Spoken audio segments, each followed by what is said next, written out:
在美国海关即将按照防止强迫维吾尔人劳动法实施来自对新疆商品的进口禁令时，美国国会两党议员致信拜登总统，督促行政当局必须严格执行此项法律，强调中共必须明白，美国不会参与其种族灭绝和反人类罪行。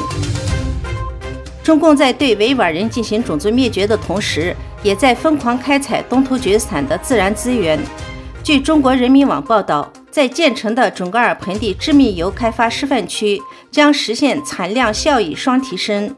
预计今年呼玛油田原油产量将首次突破300万吨，2025年将实现年产量500万吨。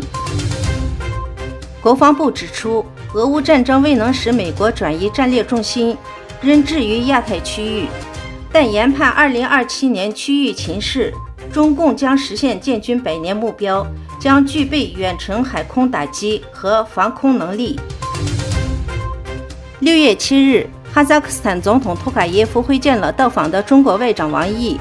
王毅强调，今年是两国建交30周年，具有继往开来的重要意义，将精心呵护两国关系，促进各领域合作，推动两国永久全面战略伙伴关系不断迈向新台阶。据法新社报道称，乌克兰斥责马克龙呼吁不要羞辱俄罗斯的说法。法国总统马克龙周五重申，俄罗斯不应该被羞辱，但这一评论在东欧引发反感。法国总统马克龙是试图与俄罗斯总统普京保持对话的少数国际领导人之一。